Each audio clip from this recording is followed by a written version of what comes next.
Now, my dear, thank you very much. And I am going to begin with Nelson Mandela. That is from page number 21. And I have written here 20. That is 22.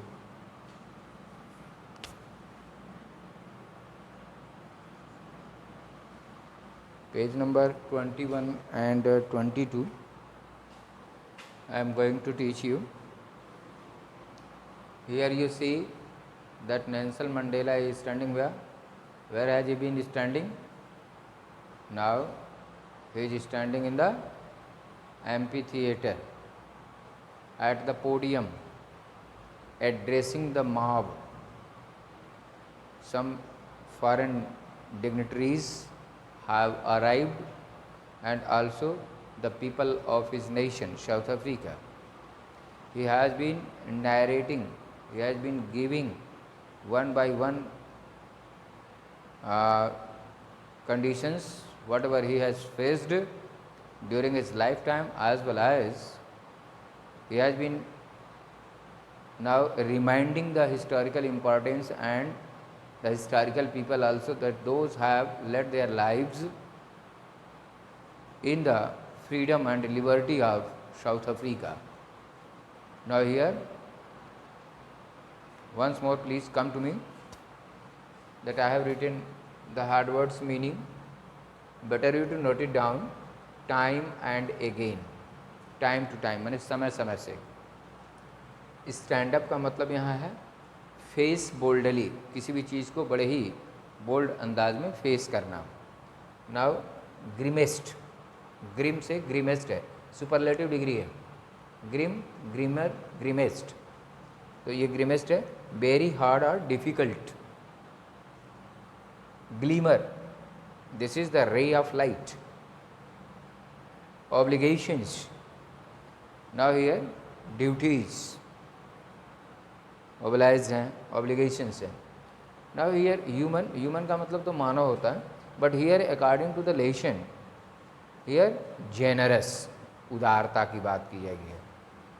Isolated का मतलब एक एकांत में, जैसे keep apart, made to live alone, मतलब isolated हो गए हैं, अलग अलग हो गए हैं, किनारे हो गए हैं. रिप्ड, सेपरेटेड है, अलग थलग, और अपार्ट भी अलग थलग है, सेपरेटेड है.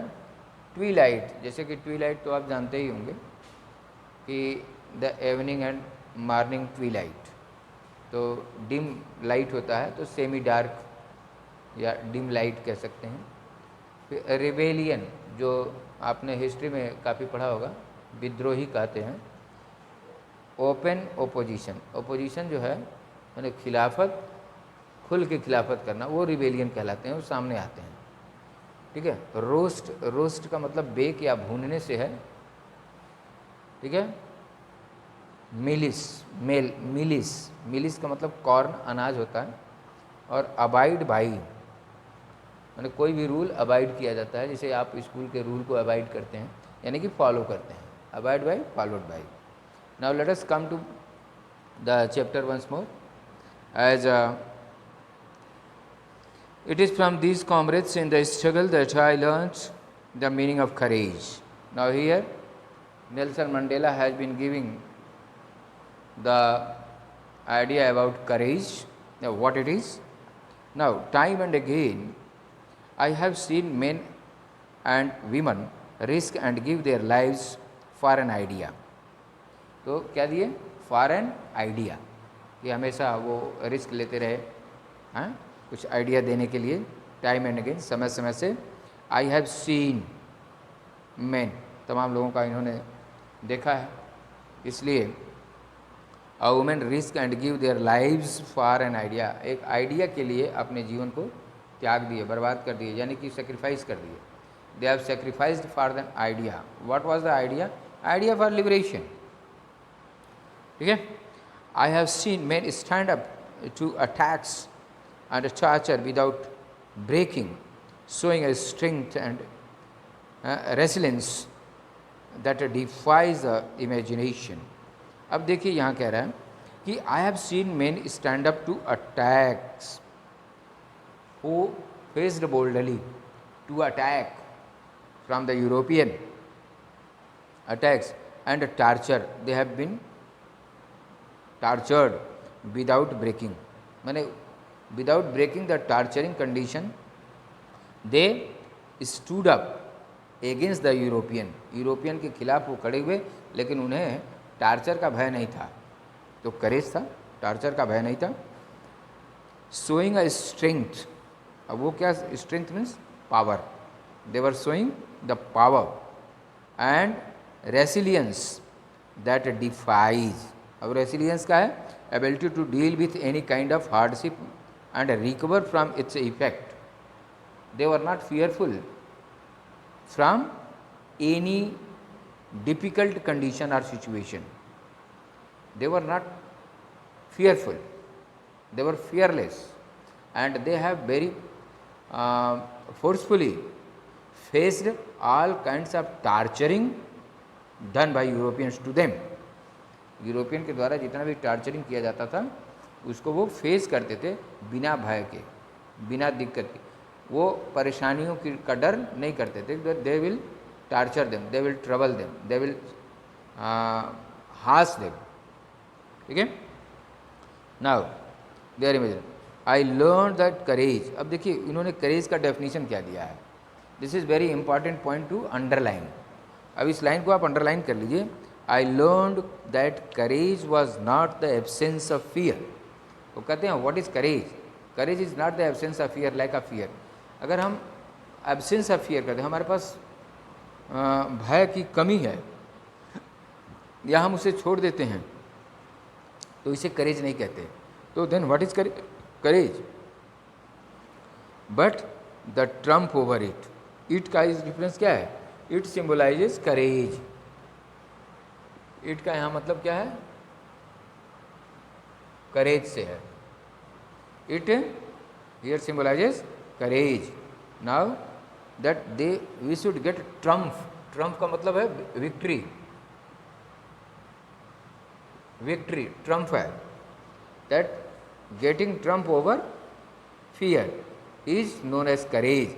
करेज is not the sense of absence of fear. Absence of fear नहीं होता है. करेज को करने के लिए हमें भय पर विजय प्राप्त करना होता है. If we have been getting victory over fear, that is known as courage. According to Nelson Mandela, he has been stressing at it. देखिए ये सब लाइनें जो हैं एक्सट्रैक्ट के रूप में एग्जाम में आ सकती हैं. The brave man is not he who does not feel afraid. Brave man क्या होता है? अफ्रेड फील नहीं करता. They do not feel afraid, डर को महसूस नहीं करते. But he who conquers that fear. Conquer का मतलब ये भी विक्ट्री है. Triumph and conquer both are similar word. Triumph है TRUMPH, TRIUMPH, triumph, and conquer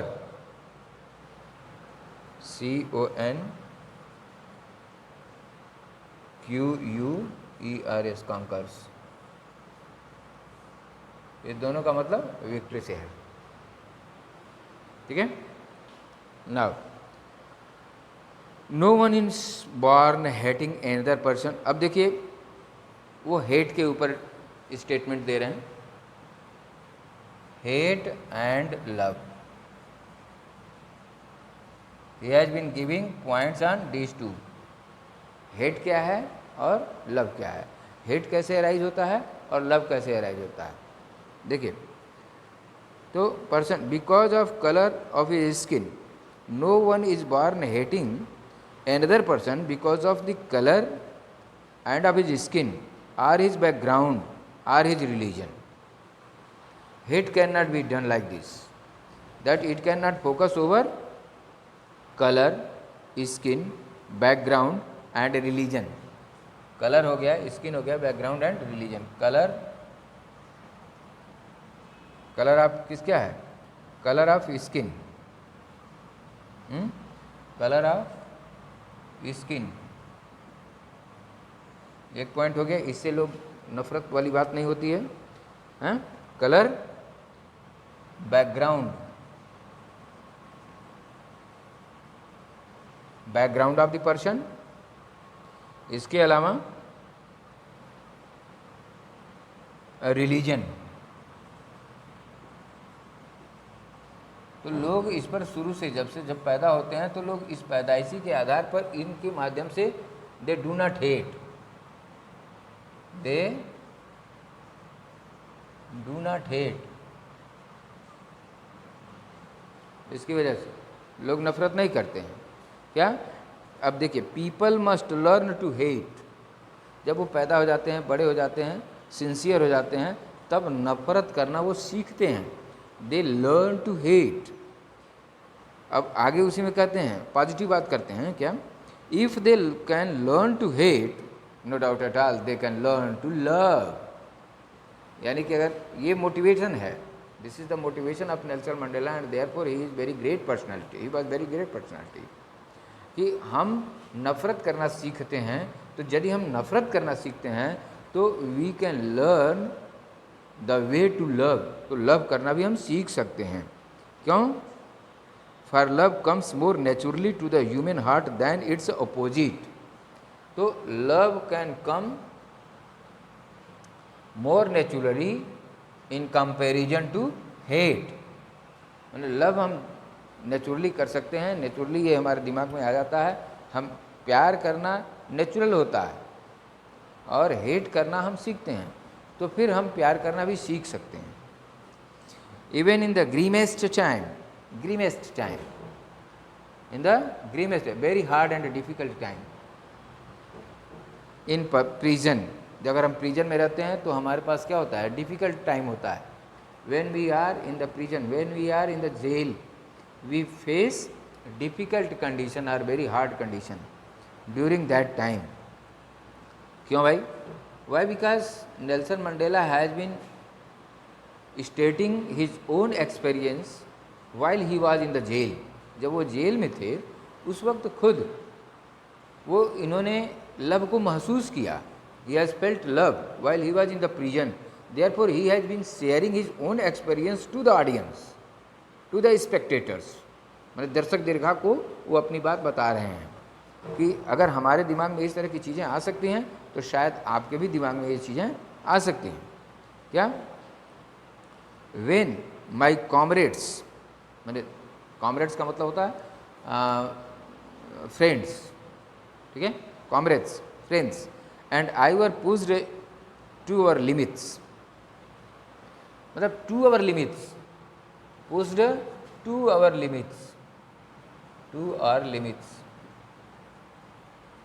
देखिए, इसका मतलब to our limits का मतलब होता है कि as possible they face the difficult situation, as possible they could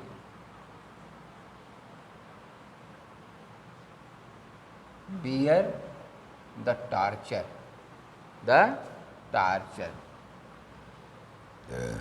they could bear the difficult situation।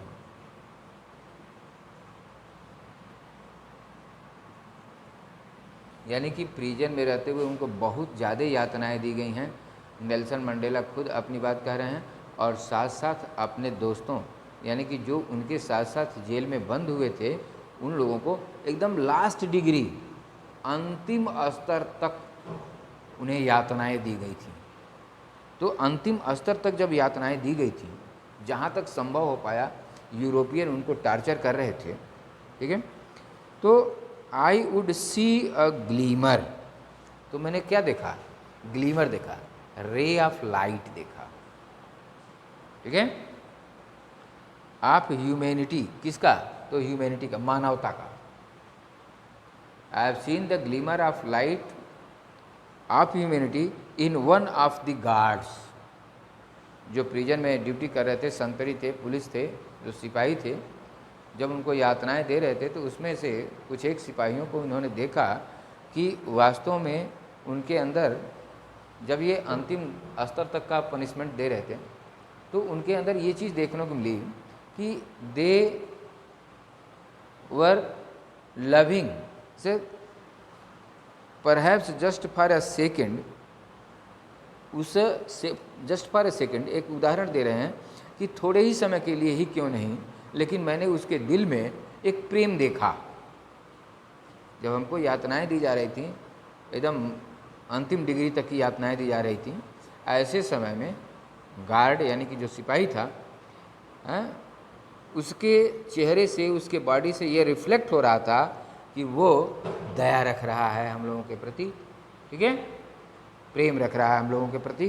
But it was enough to reassure, लेकिन यह रीअश्योर करने के लिए एनफ है, मतलब पुनः आश्वस्त होने के लिए ये एनफ है, me and keep me going.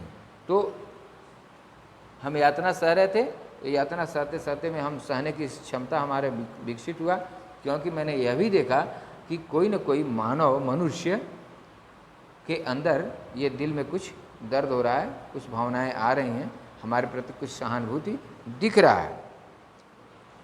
अब वही कह रहा है, man's goodness is a flame. Man's का गुडनेस क्या है?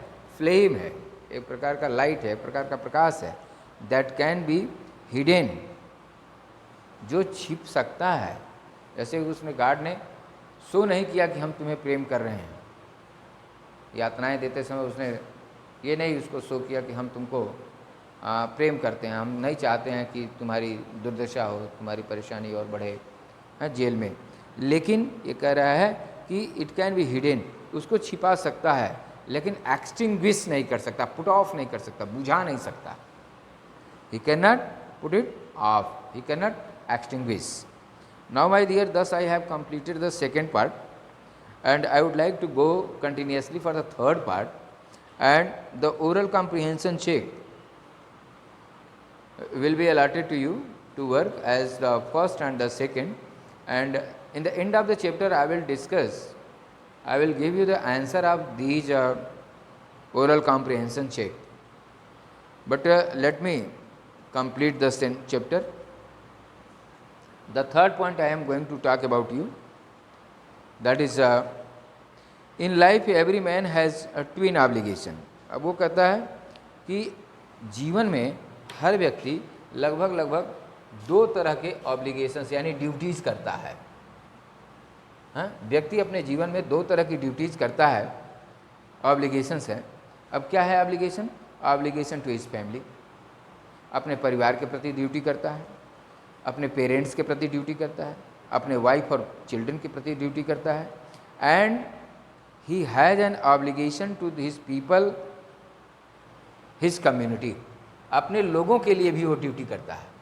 तो ये ऑब्लिगेशंस को ट्विन यानी कि जुड़वा यानी कि दो तरह का ऑब्लिगेशन नेल्सन मंडेला ने बताया कि ऑब्लिगेशन जो हमारी रिस्पॉन्सिबिलिटी है, जो हमारी ड्यूटी है अपने परिवार के प्रति है, और दूसरा ऑब्लिगेशन हम अपने सोसाइटी के लिए, अपने समाज के लिए, अपने जाति धर्म के लिए हमारी ड्यूटी है, जिससे हम इसको करते हैं। ठीक है, आगे चलते हैं फिर।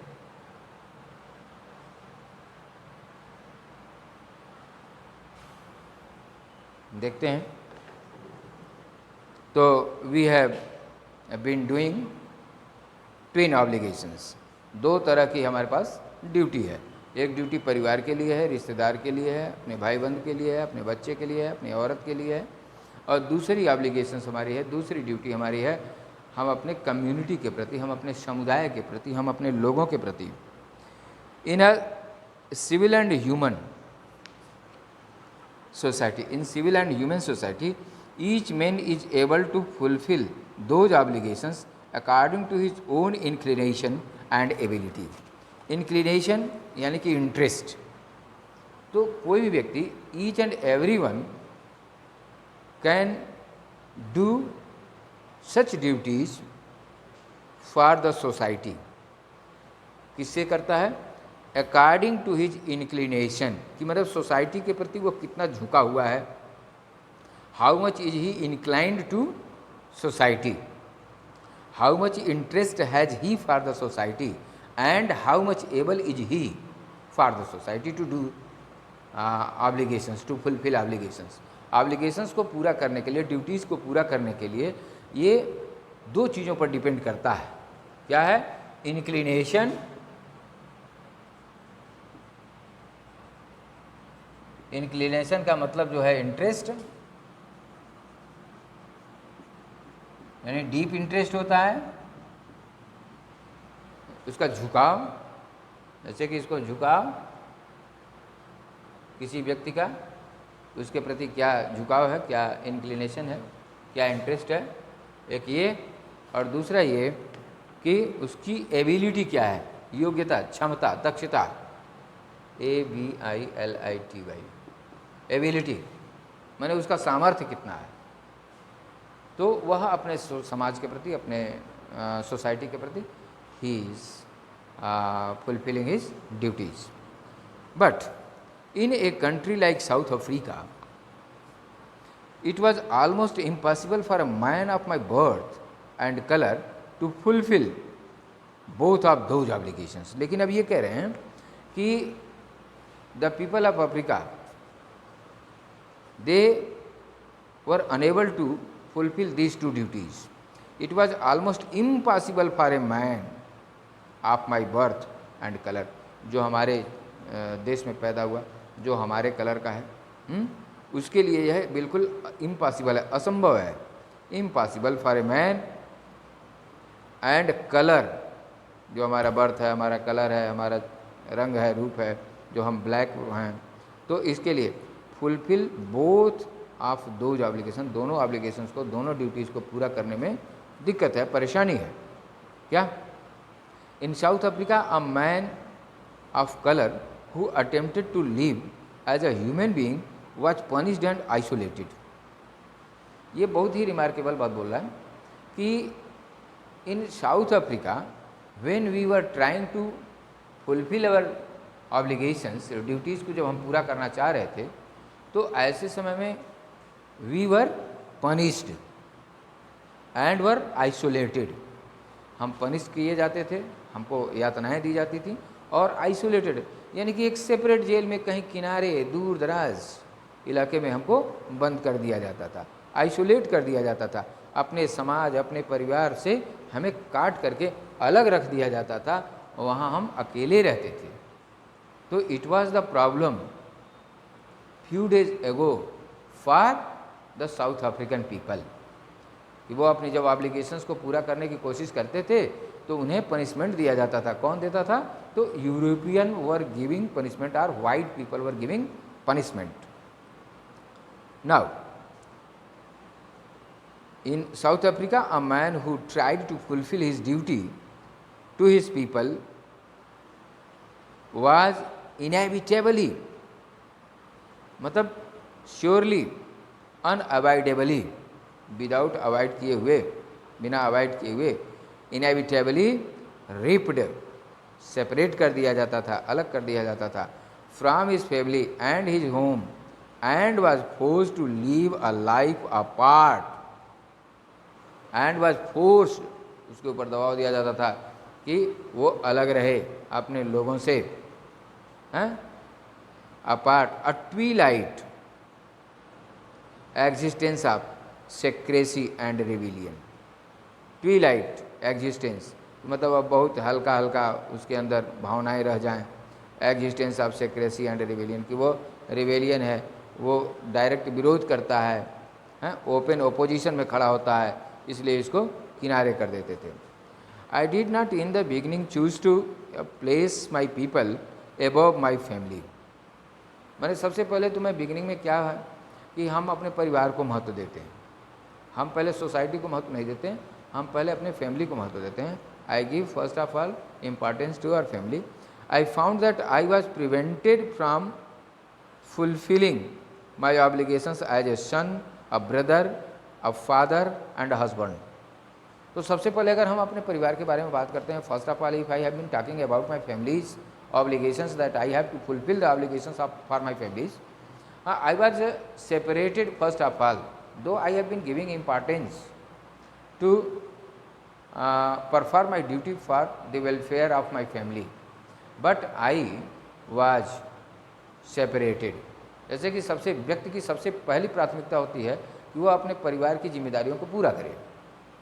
अगर वो अपने परिवार की जिम्मेदारियों को पूरा करता है तो उसके बाद ही वो समाज की जिम्मेदारियों को पूरा कर सकता है। लेकिन यहाँ तो हम परिवार की जिम्मेदारियों से भी दूर हटा दिए गए थे, जैसे कि हम अपने माता पिता की भी ध्यान नहीं दे सकते थे, अपने पत्नी का भी ध्यान नहीं सकते थे, अपने बच्चों का भी ध्यान नहीं दे सकते थे।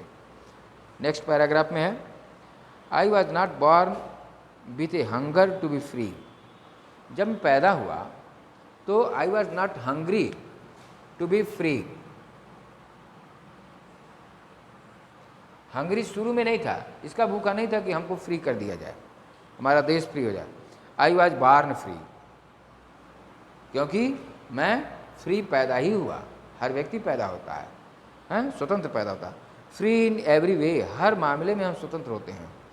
दैट आई कुड नो, और यह मैं जानता हूँ, I know this well, that every one becomes free because of it begins from the birth. Free to run, अब क्या कह रहा है कि हम कहाँ कहाँ स्वतंत्र हैं? Free to run in the fields near my mother's hut, free to swim in the clear stream, clear water, river और stream that run through my village, जो हमारे गांव में है, हमारे क्षेत्र में है, हमारे देश में है। फ्री टू रोस्ट मेलिस, और हम भोजन पकाने और उसे तैयार करने के लिए भी स्वतंत्र हैं। Under the stars and ride the broad back of slow moving bulls, broad back of slow moving bulls, यानी कि अपनी खेती गृहस्थी और सब कुछ करने के लिए हम स्वतंत्र हैं। Now as long as I obeyed my father and avoided by the custom of my tribe, I was not troubled by the laws of man or god. जब हम इस तरह की जिम्मेदारियों को पूरा करते हैं, अपने परिवार की जिम्मेदारियों को पूरा करते हैं, तो हम अपने रीति रिवाज को पूरा करते हैं, हम अपने ट्राइब्स के साथ, अपने ग्रुप के साथ, अपने सोसाइटी के साथ, अपने रेस के साथ, लोगों के साथ मिल के रहते हैं, तो I was not troubled by the laws of man or god. न तो हमको गॉड ट्रबल कर सकता है और न तो मैन हमको परेशान कर सकता है, जैसे कि यूरोपियन लोग करते थे, अब वो नहीं कर सकते हैं। It was only when I began to learn that my boyhood freedom was an illusion. लेकिन जब हम बड़े हुए तो हमने देखा कि हमारा बॉयहुड जो है, ठीक है, फ्रीडम वाज एन इल्यूजन। अपने बॉयहुड में मैंने फ्रीडम को महसूस किया और ये पता मुझे महसूस हुआ कि it is a kind of illusion, ये फॉल्स है, इमेजिनेशन है केवल। हम वास्तव में स्वतंत्र नहीं थे। आई was not free, only it is I have seen that freedom, the name of freedom has been announced by the others that we are free, but it was a kind of illusion. ये भ्रम था, ये सही नहीं था कि हम स्वतंत्र हैं, क्योंकि 300 सालों से यूरोपियन साउथ अफ्रीका पर कमांड कर रहे हैं, रूल कर रहे हैं, और वो ब्लैक्स को टार्चर कर रहे हैं। तो ऐसी दशा में हम कैसे ये कह सकते हैं कि हम फ्री हैं? फ्री नहीं थे, केवल यह इल्यूजन था, ये भ्रम की स्थिति थी। The freedom was an illusion. When I discovered as a young man that my freedom had already been taken from me, जब वो बड़ा हुआ तो his freedom has been taken from me, उसकी स्वतंत्रता उससे छीन ली गई। कैसे भाई?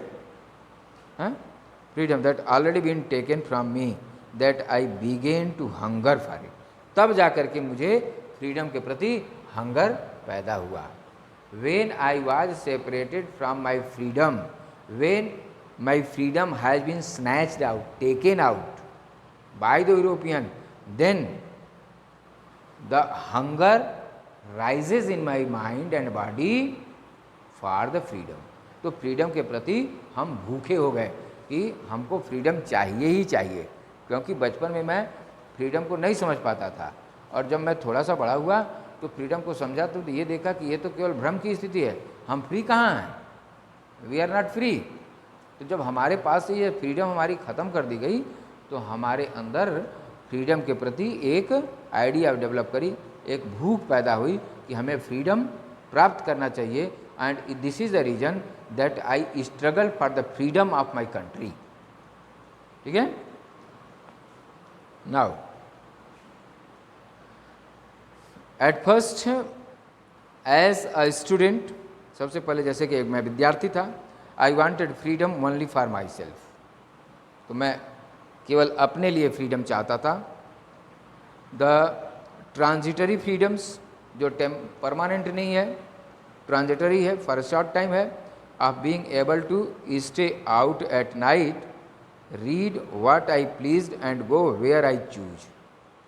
तो ये टेम्पररी है कि हम कहाँ जाना चाहते हैं, क्या पढ़ना चाहते हैं, क्या करना चाहते हैं, इसमें बस केवल उन्हें स्वतंत्रता थी।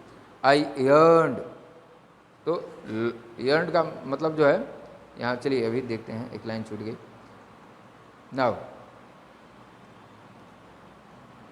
Where I choose later as a young man in Johannesburg में जैसे मतलब मैं बड़ा हुआ और आगे बढ़ा, I yearned for the basic and honourable freedoms. Yearned का मतलब है लॉन्ग्ड, YEARNED, YEARNED, यर्न में longed, LONGED, desired, wished, desired, DESIRED, desired, इच्छा हुई, लॉन्ग्ड। तो हमारी इच्छा क्या हुई? For the basic and honourable freedoms, basic और ऑनरेबल फ्रीडम प्राप्त करना चाहते, सम्मानित स्वतंत्रता प्राप्त करना चाहते थे। ऑफ अचीविंग माई पोटेंशियल, हमने अपने पोटेंशियल का यूज किया। Of earning my keep, of marrying and having a family, the freedom not to be obstructed in a lawful life. तो हमारी ये फ्रीडम, हमारी ये स्वतंत्रता चेक्ड नहीं कर पाई गई, ऑब्स्ट्रक्टेड नहीं हो पाई, हिंडर्ड या चेक्ड। ऑब्स्ट्रक्टेड, OBSTRUCTED, ऑब्स्ट्रक्टेड माने चेक्ड, CHECKED, चेक्ड, रोकने से मतलब है, हैं? हिंडर्ड, HINDERED, छिपाने या रोकने से मतलब। बट देन आई स्लोली शा that not only was I not free, but my brothers and sisters were not free. तो कोई स्वतंत्र नहीं था, my brothers, my sisters. I saw that it was not just my freedom that was curtailed. That was curtailed. Curtailed means reduced. That was reduced. हमारी freedom को क्या हुआ?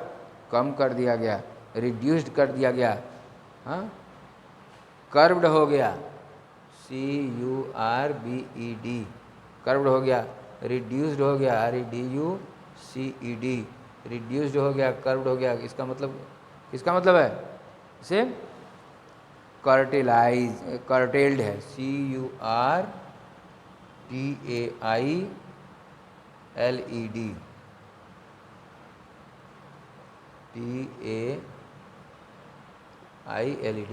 Curtailed है।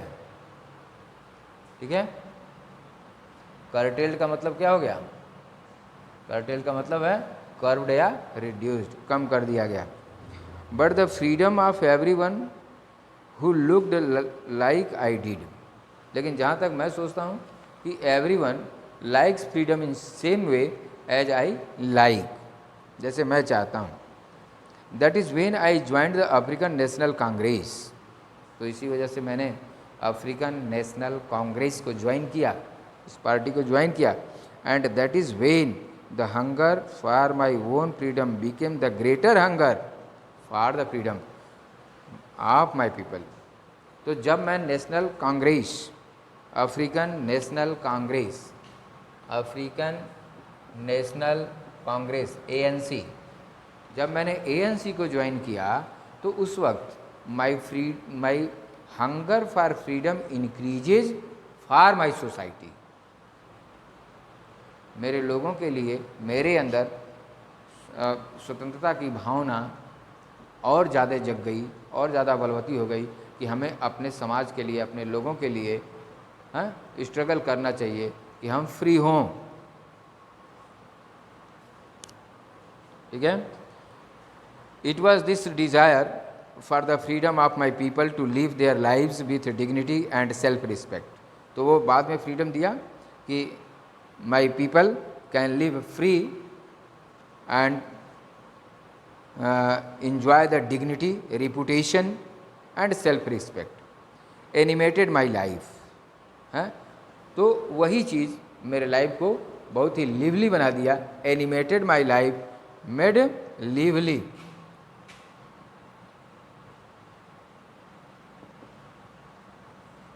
Made my life lively, animated.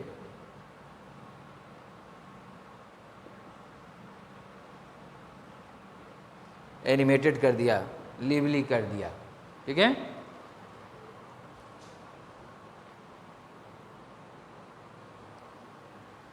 चलिए, that transformed a frightened young man into a bold one. और यह जो और लिवली हो गया, हंगर मेरा और बढ़ गया अपने फ्रीडम के लिए, तो हमको ये क्या किया, फ्राइटेंड यंग मैन ट्रांसफॉर्म। तो ये young man who has been standing before you, तो ये व्यक्ति तुरंत जो है अपने फ्राइटेंड को दूर, transformed a frightened young man into a bold one. वहीं मेरा टर्नअप हुआ, वहीं मेरे आइडिया चेंज हुए, हम बोल्ड हो गए। उसके बाद आई बिकेम बोल्ड टू रिवेल यूरोपियन। यूरोपियन का विद्रोह करने के लिए, यूरोपियन के सामने खड़े होने के लिए हम और मजबूत हो गए। क्यों?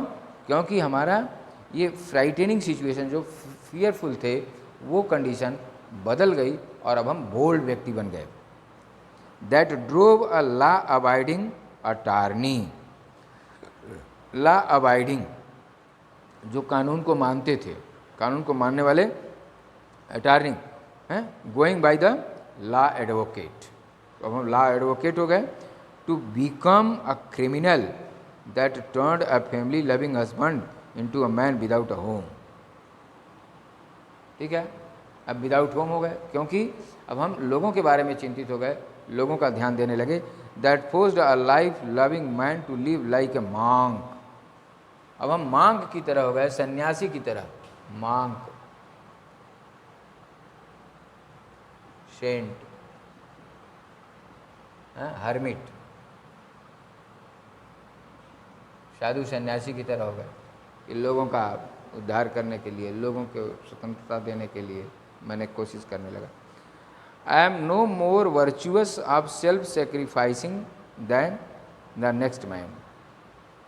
क्या I am no more virtuous, मैं वर्चुअस नहीं हूँ, मुझे कोई सम्मान की ज़रूरत नहीं है, मैं अपने आप को इसका अपना वैल्यू नहीं देता। I don't give my virtue or self sacrifice than the next man, आदमियों के बारे में। But I found that I could not even enjoy the poor and limited freedom I was allowed when I knew my people were not free. तो जैसे वह अपना अलग एक फ्रीडम नहीं महसूस कर सकते, कब तक, जब तक कि उनके सभी लोग फ्रीडम नहीं महसूस कर सकते। अब न्यू गवर्नमेंट के आने की वजह से, न्यू पार्टी के आने की वजह से, नेशनल कांग्रेस को ये शासन करने का मौका मिलने से क्या होगा कि अब पूरा समाज अब अपने आप को फ्री महसूस करेगा, फ्रीडम इंजॉय करेगा। तो freedom is individual, indivisible. Freedom is indivisible माने फुल, संपूर्ण है स्वतंत्रता। The chains on any one of my people were the chains on all of them. सबको एक चेन में डाल दिया, सबको एक बराबर कर दिया। The chain of all my people were the chain on me, मतलब मुझसे और मेरे सभी लोग जुड़े रह गए और इस तरह से हम स्वतंत्रता का अनुभव किए। I knew that the oppressor must be liberated just as surely as the oppressed. क्या है? I knew that the oppressor must be liberated. जो ऑपरेसर हैं, जो हमारे ऊपर शासन करते थे, जो हमको परेशान करते थे, they too are free as surely as the oppressed. जैसे हम ऑप्रेस्ड होते थे, ठीक है, हम ऑप्रेस्ड होते थे, ऑप्रेस्ड ये हमको तकलीफ पहुंचाई जाती थी, हमको कष्ट दिया जाता था, हमको टार्चर किया जाता था। तो हम जब स्वतंत्र हुए तो जो लोग हमको टार्चर कर रहे थे, जो लोग हमको टार्चर कर रहे थे, जो परेशान कर रहे थे हमको, जो सजा दे रहे थे, वे भी फ्री हो गए। Now a man who takes away another man's freedom is a prisoner of hatred। एक आदमी अगर दूसरे आदमी के स्वतंत्रता को छीनने का काम करता है तो वह क्या है? वह घृणित व्यक्ति है, प्रिजन ऑफ हैट्रेड है। वो पूरा उसका दिल, उसका दिमाग सब एक तरह से घृणा रूपी जेल है। That is a kind of prison hatred. He is locked behind the bars. और वो क्या है? Locked behind the bars. Bar माने यहाँ जेल होता है, जेल या प्रिजन, PRISON, जेल या प्रिजन, बार का मतलब होता है। तो बिहाइंड द बार है। Of prejudice, of strong dislike, without any reason, क्योंकि वह नफरत करता था, घृणा करता था, तो वह जेल के अंदर है। प्रिजुडिस एंड नैरो माइंडेडनेस, संकीर्ण विचारधारा की वजह से। आई am not truly free if I am taking away someone else freedom. हम खुद स्वतंत्र नहीं हैं अगर हम कुछ लोगों की स्वतंत्रता को छीन लें या उनसे स्वतंत्रता से दूर कर दें। I am not free then, just as surely as I am not free when my freedom is taken from me. उसी तरीके से जैसे हमारी फ्रीडम हमारे पास से हटा ली गई तो हम स्वतंत्र नहीं थे, उसी तरीके से आई am not truly free if I am taking away someone else freedom. जिस तरह से हम परतंत्र थे उसी तरह से हम परतंत्र हो जाएंगे अगर हम दूसरे के स्वतंत्रता को छीनते हैं। तो यानी कि किसी को किसी की स्वतंत्रता छीनने का कोई अधिकार नहीं होना चाहिए, ठीक है। Just as surely I am not free when my freedom is taken from me, the oppressed and the ऑप्रेशर।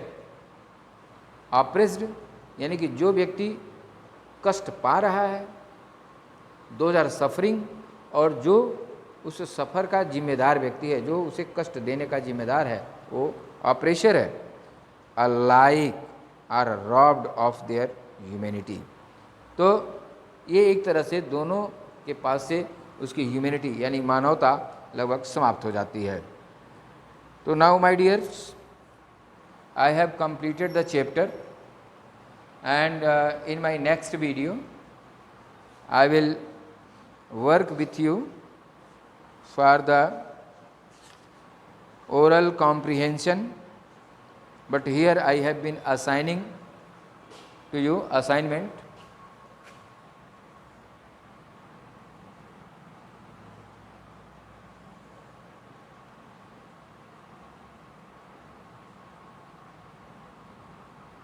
Assignment oral comprehension, PREHENSION,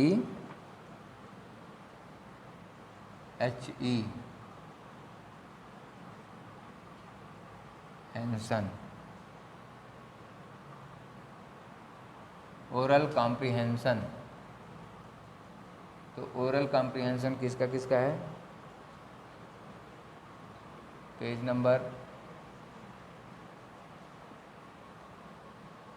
number कितना है? 18-19, क्वेश्चन 1 to 5। दूसरा पेज है oral comprehension, page number 21।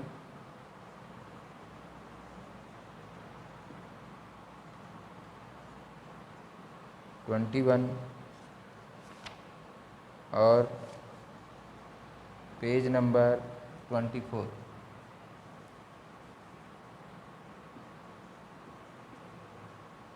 question 1 to 3,